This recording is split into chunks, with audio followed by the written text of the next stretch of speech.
Ibu-ibu dan saudara-saudari yang terkasih, selamat sore berkah dalam. Selamat sore, Romo. Saya ambilkan dari teks surat kepada umat di Roma, bab 12 ayat 12. Bersukacitalah dalam pengharapan, sabarlah dalam kesesakan, dan bertekunlah dalam doa. Saya ulangi, bersukacitalah dalam pengharapan, sabarlah dalam kesesakan, dan bertekunlah dalam doa. Saudara-saudari yang terkasih, kalau kita masih ingat zaman masih sekolah dulu, Anda, saya yakin sebagian dari Anda juga pernah ikut pramuka. Oh ya, pramuka. Dalam pramuka itu ada nyanyian yang sampai sekarang saya masih ingat. Mudah-mudahan Anda juga masih ingat. Lagunya begini. Di sini senang, di sana senang, di mana-mana hatiku senang. Di sini senang, di sana senang, di mana-mana hatiku senang, dan seterusnya, dan seterusnya. Isi syair ini sangat positif,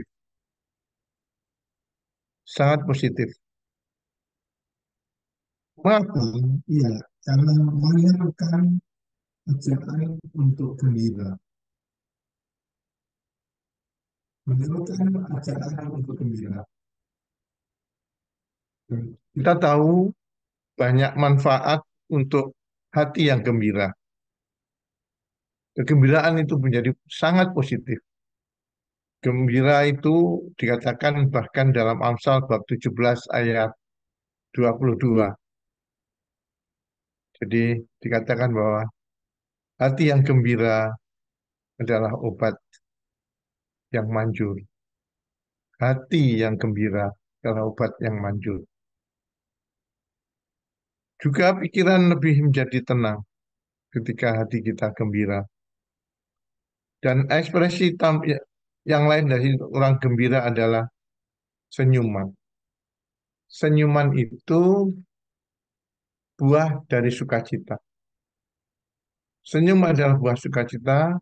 Senyum yang tulus, saya sering katakan dalam khotbah, dalam ceramah, senyuman itu menambah kecantikan.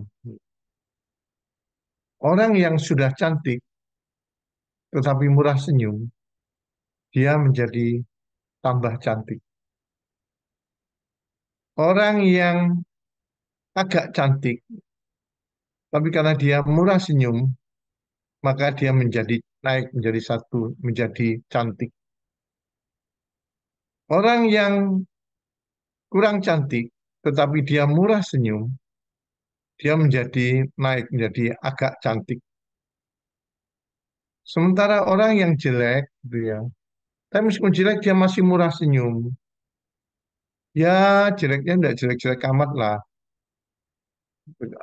Jadi tetap ada nilai positif. Senyuman adalah buah sukacita. Sukacita itu ekspresi orang yang bahagia. Dan hanya orang-orang yang sungguh bahagialah yang bisa bersaksi tentang kebahagiaan. Bukan hanya teori, tetapi karena mengalami. Dalam pertemuan yang sesi yang dulu, dua kali sebelum ini, saya juga mengatakan itu.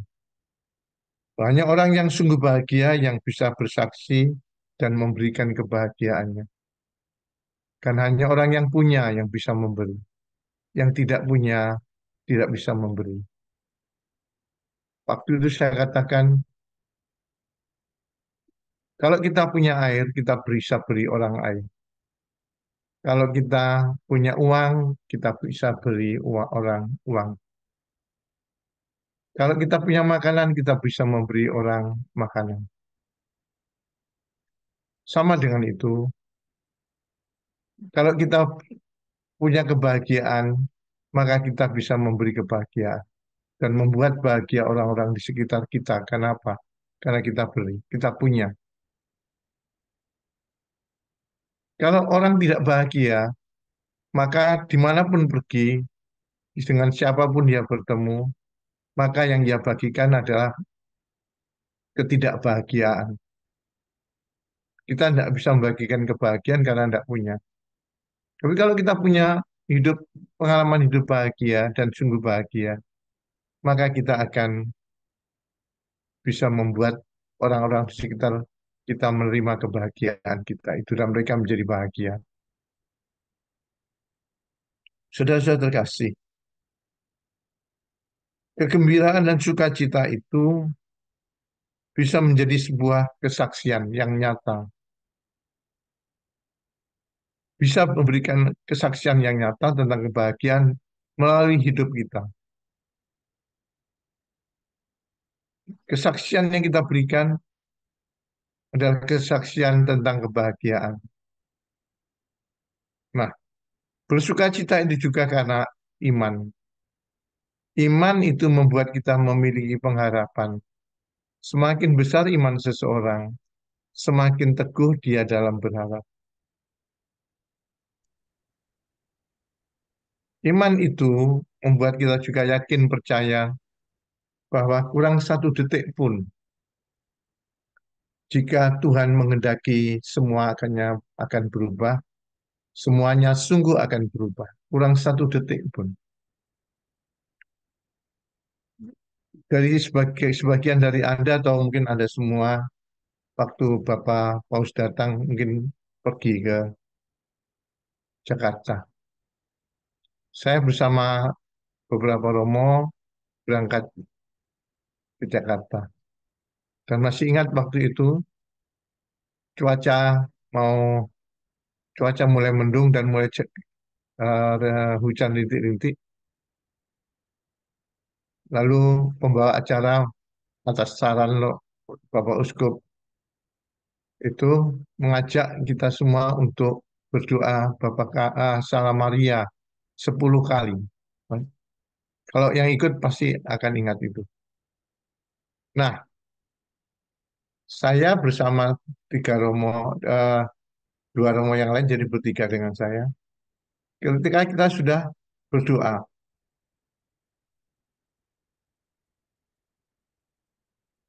lalu gerimis, gerimis makin keras, maka banyak orang lalu memakai jas hujan yang dibagikan, plastik yang dibagikan kepada para romo. Makin lama makin deras, makin lama makin deras hujannya. Lalu semua memasang itu, saya lihat hanya 4 orang romo yang tidak belum memakai jas hujan. Saya hanya berpikir bahwa kita sudah berdoa, tinggal kita meyakininya. Ketika banyak orang sudah memakai itu dan kami bertiga, berempat dengan satu romo di belakang kami, kita tidak masang plastiknya.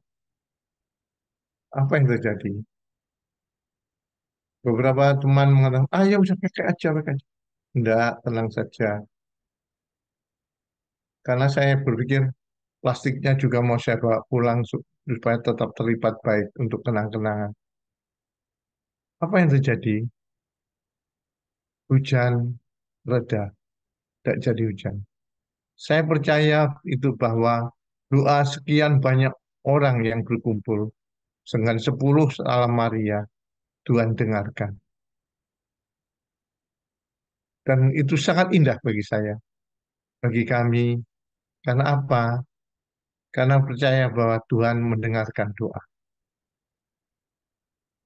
Selama ini, ketika banyak orang eh, meminta bantuan doa, konsultasi dan minta bantuan doa, saya janji doakan dan janji adalah hutang dan hutang harus dibayar. Maka saya kalau sudah janji mendoakan orang, saya pasti berdoa.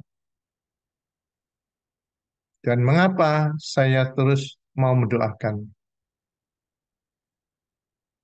Mengapa? Karena mendoakan orang itu sungguh indah berkatnya. Karena dengan mendoakan 10 orang, 20 orang, terus mendoakan setiap hari. Maka setiap hari saya mengetok pintu Tuhan. Dan kalau kita mengetok pintu Tuhan, berarti kita akan yang bagaimana kami yang menyampaikan harapan banyak orang. Yang terjadi ketika doa-doa itu terkabul. Saya merasa bahwa saya lebih bahagia daripada orang-orang yang saya doakan. Karena apa? Karena saya melihat berarti Tuhan mendengarkan doa yang saya sampaikan untuk orang-orang yang saya janjikan doa. Jadi itu menjadi sebuah kegembiraan. Dan ketika itu terkabul, saya melihat di sana bahwa sekalipun kondisinya sudah sangat krisis, sangat kritis, ketika kita sungguh yakin dengan iman kita, bersukacita karena iman kita, membuat kita memiliki pengharapan dan pengharapan itu diberikan kepada kita, sementara yang lain itu wilayah Tuhan, di mana Tuhan yang akan bekerja. Saudara-saudara terkasih, bersukacita itu harusnya juga menjadi salah satu tanda yang nampak pada sikap hidup para murid dan para pengikut Tuhan Yesus sampai sekarang, yaitu kita hari ini, sekarang, dan di sini. Kenapa?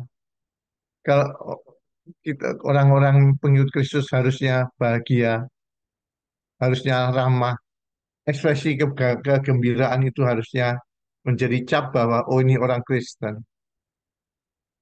Mengapa?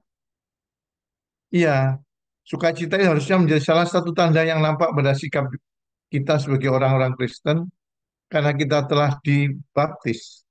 Sampai kita dibaptis itu kita sebelumnya dipanggil, dipanggil, dipilih dan dibaptis.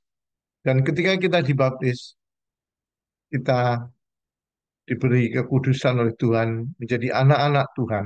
Dan itu yang harusnya membuat wajah kita, wajah orang-orang pengikut Kristus itu harusnya wajah gembira. Bukan wajah suntuk, bukan wajah yang kemana-mana pergi, eh, lalu wajahnya itu wajah bimoli, bibir molor 5 mili, manyun. Menjadi tidak indah hidup itu, wajah kita. Dan ekspresi sukacita itu, ekspresi gembira itu, ekspresi bahagia itu merupakan kekayaan yang ditampakkan sebagai bentuk kesaksian yang nyata bahwa kita ini orang sungguh bahagia karena dipilih, ditebus oleh Tuhan, dipanggil, dipilih oleh Tuhan. Kita menjadi pengikut Kristus ini kan bukan diundi. Kita menjadi murid Kristus itu bukan dikopiok begitu ya. Kita menjadi murid Kristus itu karena dipilih. Karena kita itu dipilih, maka kita ini istimewa. Tuhan memilih, tentu memilih yang istimewa. Istimewa yang bagaimana? Mungkin hanya Tuhan yang tahu. Tetapi bahwa Tuhan memilih kita, pastilah pilihan yang tidak salah. Kalau kita memilih, kita bisa salah. Tapi kalau Tuhan memilih kita, pastilah Tuhan tidak salah. Dan kita istimewa di mata Tuhan. Dan karena apa? Ya, karena Tuhan berkenan memilih, pilihannya pasti pilihan yang bernilai. Maka jangan minder, jangan eh, menghayati kesusahan, tetapi percayalah bahwa Tuhan yang Maha Kasih, Tuhan yang Maha Murah, Tuhan yang Maha Bijaksana, Tuhan yang membuat kita menjadi anak-anak Tuhan. Harusnya wajah kita menjadi wajah orang-orang yang gembira, bukan senyum-senyum sendiri, enggak, tapi wajah bahagia. Saudara-saudara terkasih, saya beri contoh yang lain. Saya salah satu faktor yang mendorong saya ingin menjadi seorang Romo, yaitu apa? Salah satunya adalah karena saya bertemu dengan para Romo paroki saya yang peduli dengan kami saat kami remaja. Bukan hanya peduli, saya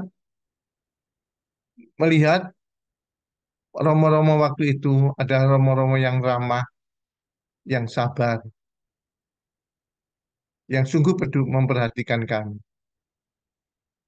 Dan saya melihat pada wajah para Romo itu keramahan, kesabaran. Keramahan dan kesabarannya mereka lah telah membuat kami bahagia. Itu berarti Romo-Romo itu mereka orang-orang yang bahagia. Romo-Romo yang memiliki kebahagiaan. Karena mereka itu memiliki kebahagiaan dan hidupnya bahagia, maka mereka bisa memberi dan membagikan kebahagiaan itu kepada kami anak-anak muda. Dan itu yang saya kenang baik dan saya berusaha mencontoh bagaimana supaya panggilan untuk menjadi imam, menjadi gembala itu menjadi sesuatu yang menarik. Nah, kalau misalnya waktu dulu saya ketemu romo-romo yang manyun, yang tidak peduli, yang gampang marah, belum tentu saya mau jadi romo. Karena apa? Kok yang saya lihat kok wajahnya muram misalnya, galak, maka saya akan berpikir bahwa saya tidak mau jadi romo, karena kalau saya jadi romo, romo-romo itu tidak bahagia, berarti saya besok bisa tidak bahagia. Dan itu yang saya pegang sampai sekarang. Bagaimana kita harus lama, bukan dibuat-buat, tetapi memang kita membagikan apa yang kita punya. Apa yang kita punya, kegembiraan, kebahagiaan, karena kita ini istimewa, dipilih Tuhan, anak-anak Tuhan, ditebus oleh Tuhan. Itu sesuatu yang luar biasa. Nah, kalau saya menemukan romo-romo paroki saya misalnya dulu itu suka marah, galak, tidak sabaran, gampang emosi, lalu yang ditampilkan adalah ekspresi yang tidak membahagiakan. Buat apa saya jadi pastor, jadi romo? Saya mencari kebahagiaan. Saya jadi imam, jadi romo, antara lain karena saya ingin bahagia dan ingin membagikan kebahagiaan itu bagi umat di mana saya bertemu dalam paroki-paroki di mana saya bertugas. Begitu. Nah, yang kedua, dikatakan oleh Paulus, bersabarlah dalam kesesakan. Ibu-ibu dan saudara sekalian terkasih, hidup ini bagaikan jalan. Kadang naik, kadang turun, kadang belok kanan, kadang belok kiri, kadang jalan beraspal, kadang hanya tanah atau makadam. Nah, itu seperti itulah kehidupan. Semua manusia punya masalah. Tidak ada manusia kita yang tidak masalah. Semua yang sekarang juga hadir dalam pertemuan lewat Zoom ini pasti punya masalah. Karena setiap hari saya mendengarkan masalah. Dari mana? Dari mereka-mereka yang datang untuk minta doa. Semua manusia punya masalah. Kita tidak sempurna. Masalahnya apa? Macam-macam. Ada yang sakit yang tak kunjung sembuh. Maka setiap misa harian dan misa hari Minggu selalu saya intensikan untuk mohon kepada Tuhan, jaman Tuhan bagi siapapun yang kami janjikan doa, yang sakit, dan tak kunjung sembuh. Itu selalu saya tambahkan. Yang kedua, masalah yang juga saya bawa dalam intensi misa meskipun mereka tidak minta adalah semoga juga untuk mereka yang hidup dalam kemiskinan yang luar biasa, yang menderita karena kemiskinan. Saya bawa dalam setiap misa saya. Yang ketiga, untuk mereka yang suami-suami atau istri-istri yang tidak setia, saya juga bawa dalam doa dengan ucapan begini. Semoga para istri dan para suami yang tidak setia, Tuhan tobatkan dengan cara Tuhan. Karena dengan cara manusia sudah tidak mempan. Biarlah cara Tuhan yang terjadi. Lalu yang selalu juga saya doakan adalah semoga mereka yang mendambakan teman hidup yang seiman segera menemukannya. Karena seringkali hati saya sedih sebagai pribadi dan sebagai imam gembala ketika saya tahu anak-anak muda gereja yang pandai, yang cantik, yang cakep, yang yang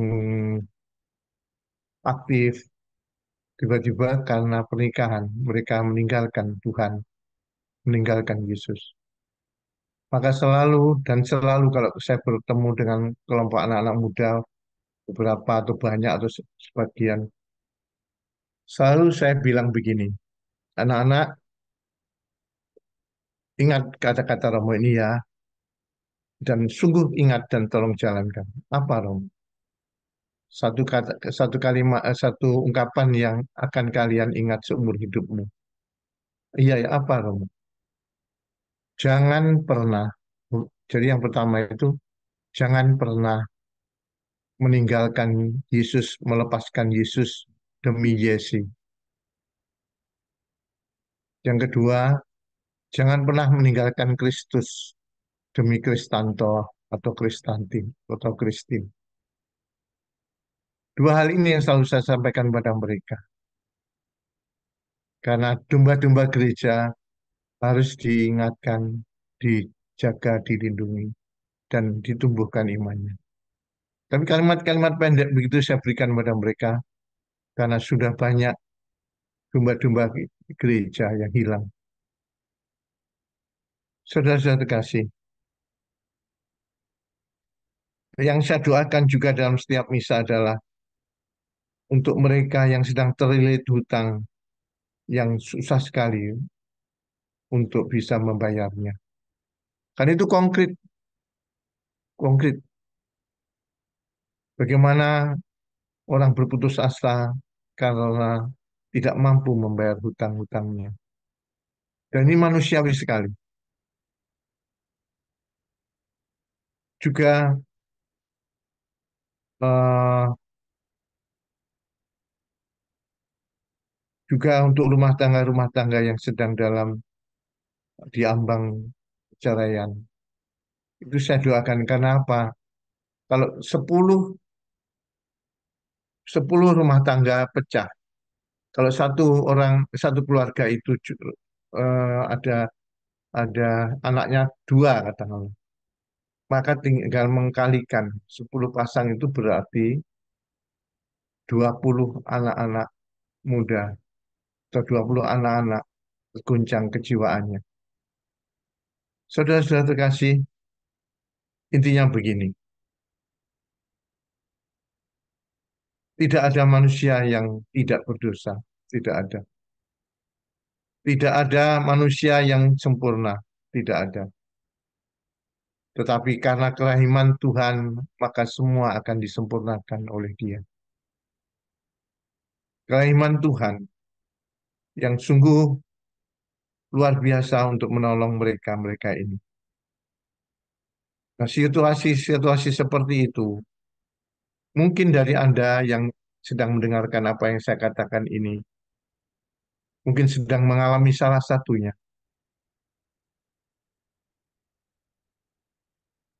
Itu peristiwa yang sangat manusiawi. Namun, Jangan takut karena kita masih punya satu nilai, yaitu nilai ilahi. Karena kita beriman kepada Tuhan, Sang Penolong pribadi, Sang Penolong yang sangat mencintai kita, asal kita mau datang kepada Dia. Lalu bagaimana kita ini? Santo Paulus menulis, sabarlah dalam kesesakan. Kesabaran itu penting dalam menghadapi kesesakan, dalam menghadapi persoalan. Kesabaran itu sungguh penting, karena kesabaran itu membuat kita lebih teliti, lebih berpikir jernih daripada mereka yang reaktif. Kesabaran itu memberikan ruang dan waktu agar Tuhan bekerja dengan caranya. Kita tidak eh, kita tidak bisa eh, kita tidak bisa mengandalkan hanya diri kita, tetapi apa yang ditulis oleh Paulus supaya kita sabarlah dalam kesesakan. Bukan berarti kita enak-enakan, tidak. Melainkan ada waktu di mana kita tidak mampu. Seringkali kita dengar orang mengatakan, kalau kamu tidak bisa meraih dengan tanganmu, raihlah dengan doamu. Doa yang dipanjatkan dalam kesabaran akan sungguh menjadi sebuah kekuatan pada saat diri kita, tapi sisi lain akan memberi ruang pada Tuhan, bagaimana Tuhan akan menolong dan menyelesaikan. Sudah banyak kali saya mengalami bagaimana jatuh bangun dalam menggembalakan umat. Dan bagaimana saya sudah melihat bagaimana penderitaan umat. Saya tidak mungkin mengunjungi mereka satu persatu. Tapi saya doakan setiap hari, biarlah doa saya yang mengunjungi rumah-rumah mereka, hati mereka, agar mereka sungguh eh, Tuhan tolong dengan cara Tuhan.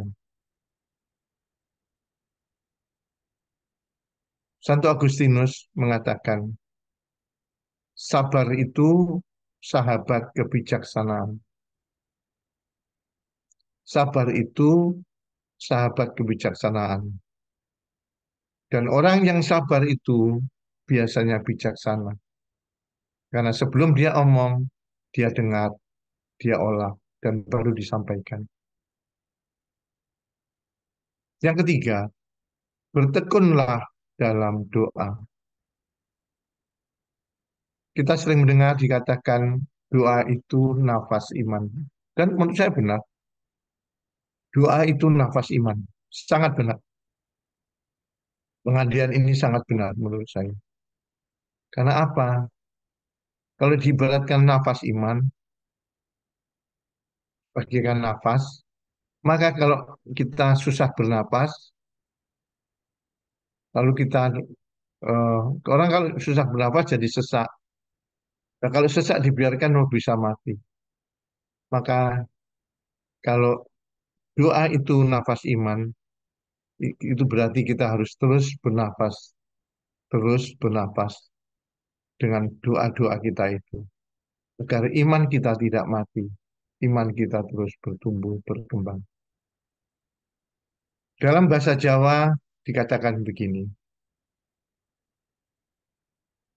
sopo sing tekun lan sopo sing tekun lan tak belum takon-takon, bakal entuk teken lan bakal tekan. Siapa yang bertekun dan juga berani bertanya-tanya, terus bertanya, akan mendapatkan petunjuk, kan itu tongkat petunjuk, dan akan sampai kepada tujuan, karena membawa petunjuk ke kehidupan, yaitu firman Tuhan. Nah, ada perbedaan, ya pasti kita tahu bahwa ada perbedaan begini.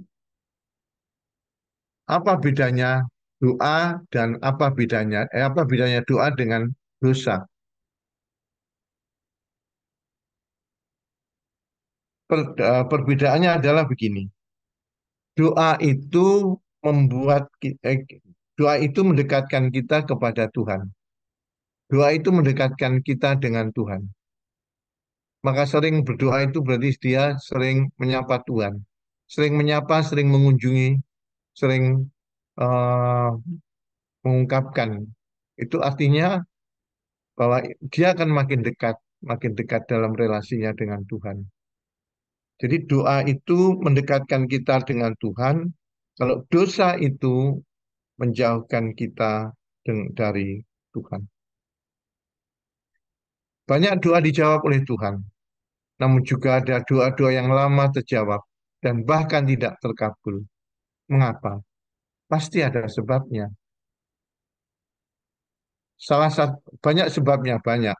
Ah, Pasti sebabnya banyak. Tapi antara lain, salah satu sebabnya adalah kurang tekun untuk melakukannya. Kurang tekun untuk melakukannya. Asal berdoa tidak dengan persiapan batin yang baik. Saya baru 4 hari yang lalu, ada seorang bapak yang sudah dua, eh, 2 atau 3 minggu, dia telepon ke HP saya. Romo gimana Romo? Kok rumah saya belum laku-laku? "Oh iya Pak, saya sudah berdoa selama 2 minggu ini. Saya doakan tiap hari. Saya bilang, kok belum laku-laku ya Romo? Padahal saya sudah berharap segera laku.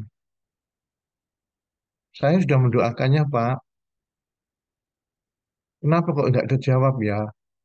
Kok tidak segera terjawab? Dan itu sudah ditawarkan kepada orang-orang itu kurang lebih 2 tahun. Tapi ketemu saya baru 2 minggu. Terus ya saya tetap doakan kok Pak. Ya, wilayah kita itu wilayah memohon. Tetapi memutuskan itu bukan wilayah kita, itu wilayah Tuhan, kita harus hormati. Kenapa Romo ya? Kok tidak terjawab? Saya ini sedang butuh-butuhnya. Ya pasti ada sebabnya lah Pak. Cuma saya tidak tahu. Saya bukan ahli nujum. Saya bukan paranormal. Saya pastor normal sekali. Nah, lalu apa ya? Nah ya sudah saya sudah lakukan ini, hal ini sudah. Ya bagus sudah. Tapi mengapa kok tidak terjawab ya Pak ya? Ya itu Romo saya bingung. Terus terakhir, oh siap mau pamitan, terus sudah berdiri mau pulang, mau pamit begitu, sudah pamit, berdiri terus mau pulang. Oh sebentar Pak, sebentar. Tiba-tiba terlintas di pikiran saya. Apa kamu? Saya mau tanya. Apa? Tolong jawab jujur. Iya. Kapan terakhir Bapak pengakuan dosa? Terus dia, waduh Romo, udah lama sekali. Ada BE 15 tahun yang lalu. Saya bilang, tolong Pak cari Romo pembimbing untuk pengakuan dosa. Untuk pengakuan dosa. Oh gitu Romo ya? Iya. Ya, caranya saya udah lupa Romo. Ya, bawa buku. Pokoknya cari Romo. Tapi siapkan dulu. Tulis dulu. Dosa-dosa kita apa. Sering gini, sering gini, sering gini. Supaya di ruang pengakuan jadi cepat. 3 hari kemudian dia telepon saya. Kemarin Romo, eh, 2 hari yang lalu saya pulang dari Romo itu. Malamnya saya tulis. Lalu besok paginya, jadi kemarin pagi saya pengakuan dosa pada Romo di apa namanya rumah tuanya Romo-Romo Karmel. Terus pagi ini Romo, tadi malam saya dikontak, lalu pagi ini dia memberi uang tanda jadi. Coba Bapak Ibu yang terkasih, doanya tidak salah, tetapi apa yang salah? Yang salah adalah karena disposisi batin kita kurang bagus. Kita banyak berdosa, tapi merasa tidak berdosa. Merasa tidak berdosa, padahal berdosa. Nah, Contoh sederhana ini saya sampaikan sebagai penutup khotbah bahwa ada banyak penyebab mengapa doa tidak terus segera terjawab. Bisa jadi karena kita kurang tekun, bisa jadi karena kita eh, disposisi batin kita kurang bagus, kita menyimpan dosa-dosa atau beberapa kesalahan yang lain.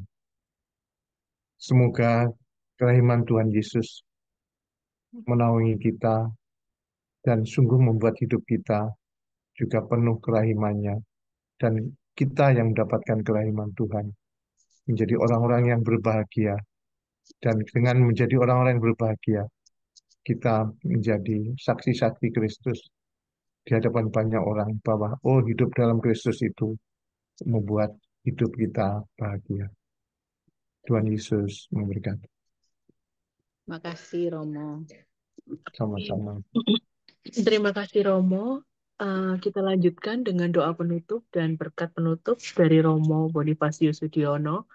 Silahkan Romo. Dalam nama Bapa dan Putra dan Roh Kudus. Amin. Amin.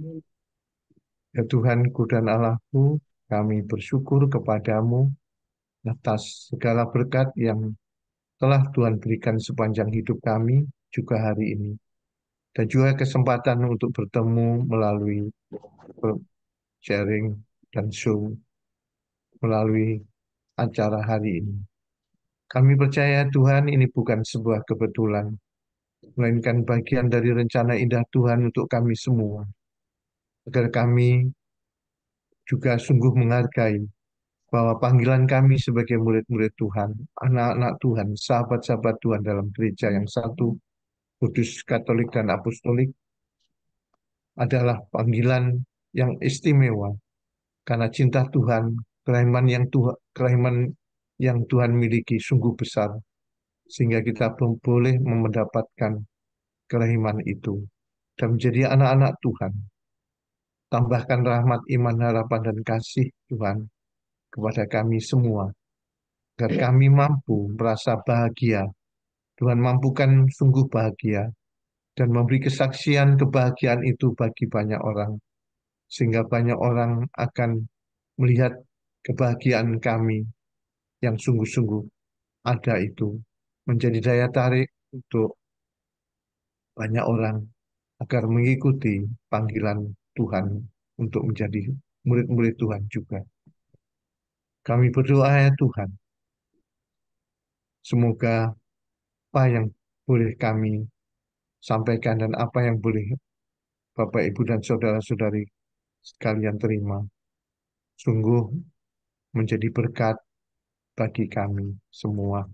Dan kami menjadi berkat bagi masing-masing keluarga, dan keluarga kami menjadi berkat bagi warga di sekitar kami.